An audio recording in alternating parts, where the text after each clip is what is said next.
이번에는 이어서 부동산학개론, 중개사법, 그리고 공시법과 세법 공부를 어떻게 했는지 말씀드릴게요.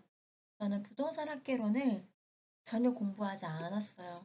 왜냐하면, 내가 경제학과 출신인데, 내가 하루에 신문을 4개를 매일 보고 경제 기자를 준비하던 사람인데, 이거 당연히 내가 잘 보겠지라는 생각을 했었어요. 그래서 제가 부동산학개론을 처음 시작한 게 10월이었어요. 그만큼 자신이 있었던 거죠. 그런데 부동산학개론이 오히려 변수가 됐습니다. 경제학에 나오는 내용만 맞춰서는 40점이 되지 않더라고요. 그래서 처음에 너무 멘붕이었어요.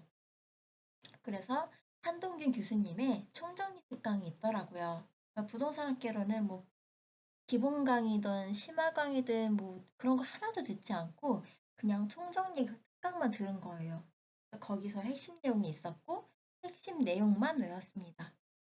계산 문제도 처음에는 다 맞추려고 했어요. 내가 그래도 수학 좀 했는데 이런 생각이 있어서 다 맞추려고 강의를 들었는데 보다 보니까 이걸 내가 풀 시간이 없겠다라는 판단이 들었어요. 근데 드디어 이제 주제 파악을 한 거죠. 그래서 금방 풀 수 있는 계산 문제들만 공부를 해갔고요. 시험장에서는 계산 문제가 보이자마자 이건 찍는 문제라고 표시를 해놨어요.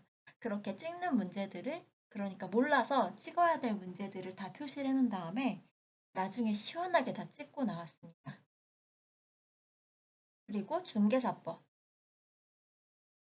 공인모 강의에서 이일훈 교수님이 중개사법을 하시는데요. 이 심화 강의를 며칠 동안 2배속으로 들었어요. 어, 그러니까 위에서 설명했던 민법, 공법이랑 스타일이 다르죠. 민법, 공법은 2배속이 뭐예요? 1.5배속 정도로 들었던 것 같아요.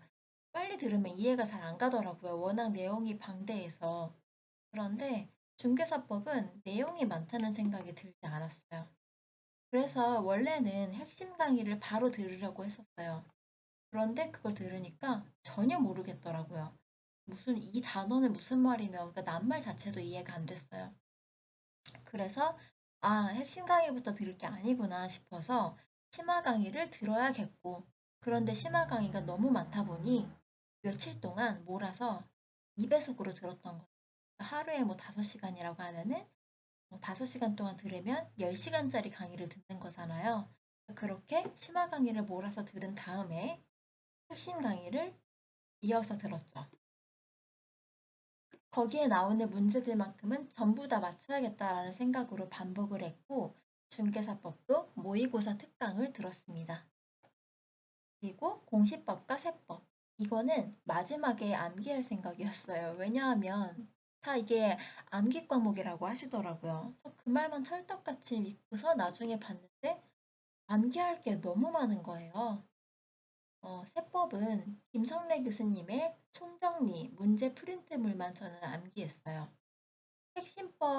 핵심 강의집을 샀는데 거기에 내용이 너무 많다는 생각이 들었어요. 그래서 이것도 난 다 못 외우겠다 싶어서 총정리와 문제 프린트물만 외웠던 거죠.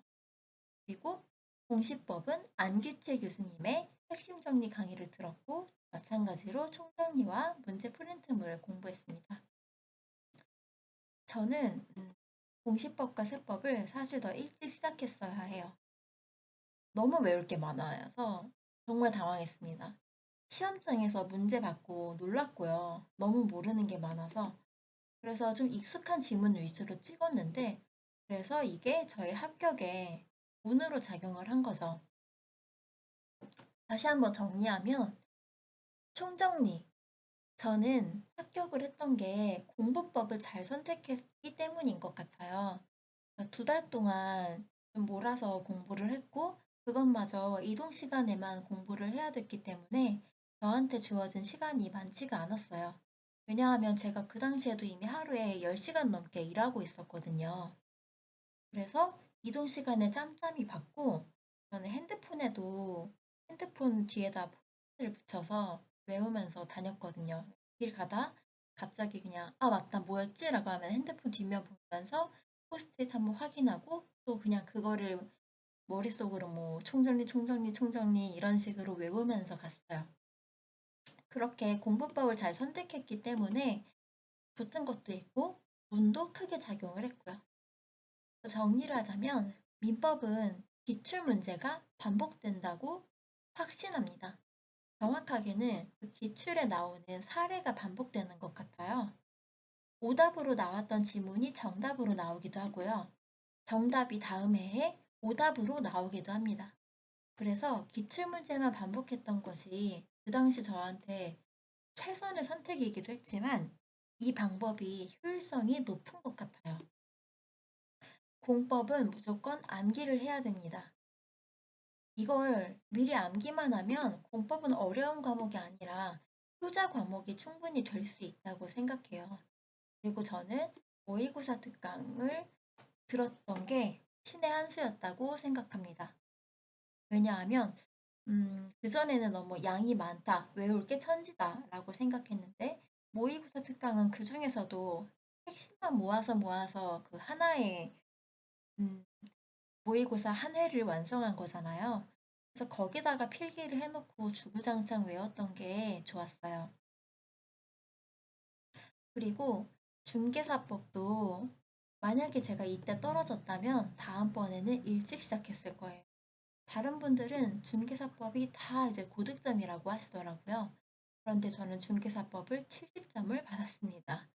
이것도 제가 받은 점수들 중에서는 높은 편이긴 했어요. 그런데 만약에 더 많은 시간을 중개사법에 투자했다면 훨씬 더 효자 과목이 될 수 있겠죠. 그래서 이렇게 써놨습니다. 중개사법을 미리 공부하면 다른 과목에 비해서 투자 시간 대비 점수 상승이 가장 클 거다. 그리고 저는요, 필기 노트를 따로 만들지 않았어요. 그리고 포스트잇을 사용을 해서 공부를 했습니다. 이 방법이 저는 모든 공부에 이 방법이 정말 찰떡같이 들어맞는다고 생각을 해요. 벼락치기일수록 그렇고요. 오답 노트에 쓸 때 보통 공책에 빼곡하게 적죠. 공책에 한 줄 한 줄 진짜 가득가득 적는데 그거 사실 그거 읽는 거는 필기하는 것보다 힘들어요. 모르는 것만 적었는데 그거 다 글씨마저 빼곡하게 쓰여 있다면 진짜 읽기 싫단 말이에요. 예쁘게 필기 노트, 아니 오답 노트를 만들면 뭐예요? 보기가 싫은데. 그래서 저는 예쁜 포스트잇을 종류별로 사서 문제를 풀면서 틀린 내용을 포스트잇에 적어서 일단 문제지에 붙여놨고요. 나중에 오답 노트에다가 그냥 포스트잇제로 붙였어요. 그러다가 또 외우고 싶은 부분만 떼어서 아, 오늘은 이거는 내가 꼭 외운다 라는 것만 그 포스트잇을 한 장을 떼는 거죠. 그래서 핸드폰에 붙이던 뭐 제가 들고 다니던 노트북에 붙이던 그런 식으로 따로 들고 다녔고요. 모의고사를 풀면서 오답을 체크할 때는 포스트잇을 떼었다 붙였다 하면서 진도 순으로 노트를 완성할 수 있었어요. 이게 무슨 말이냐면 포스트잇을 다 들고 다니면 어떤 건 공법, 어떤 건 민법 다 다르잖아요. 그러니까 그거를 그냥 제가 순서대로 한번 정리해 보는 식으로 포스트잇을 나열하는 것도 공부가 되더라고요. 그리고 단권화도 정말 중요합니다.